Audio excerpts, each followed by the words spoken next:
নমস্কার বন্ধুরা, স্বাগত আমাদের চ্যানেলে। আজকে আমি আপনাদের জাগ্রত ময়দা কালীবাড়ির অলৌকিক কাহিনী সেই বিষয়ে কিছু তথ্যাবলী প্রদান করব।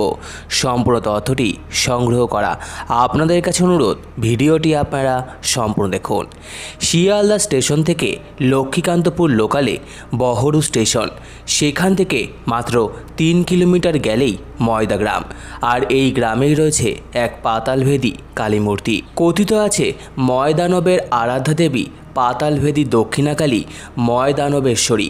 কৃষ্ণদাস কবিরাজ গোস্বামীর চৈতন্য চরিতামৃত এবং বৃন্দাবন দাসের চৈতন্য ভাগবত থেকে জানা যায়, শ্রী চৈতন্যদেবের স্বপার্শ্বদ নীলাচল যাত্রার পথও ছিল এটি।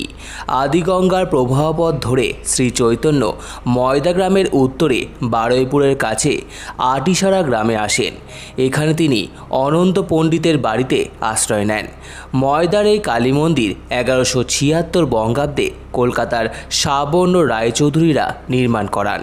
বন্দ্যোপাধ্যায়দের মন্দিরের সেবায়িত হিসাবে নিযুক্ত করেন রায়চৌধুরীরাই। তবে এই মন্দিরের প্রতিষ্ঠা নিয়েও এক ঐতিহাসিক কাহিনী রয়েছে। রায়চৌধুরী পরিবারের এক বংশধর একদিন বজরা নিয়ে গঙ্গার বুকে বেড়াতে বের হন।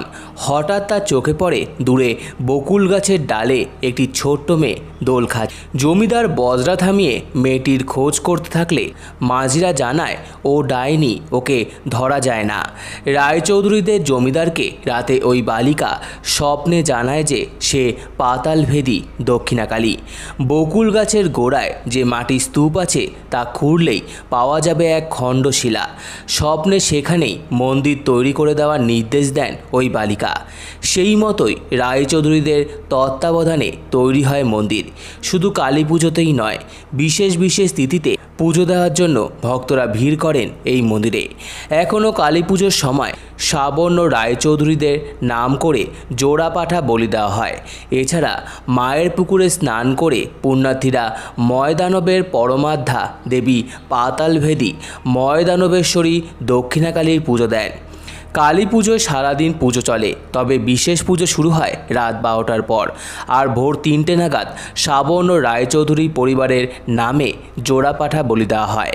তো আমার এই ভিডিওটি ভালো লেগে থাকলে অবশ্যই লাইক করুন, আমাদের চ্যানেলকে সাবস্ক্রাইব করুন, ভিডিও শেয়ার করুন, কমেন্ট করুন এবং ধন্যবাদ।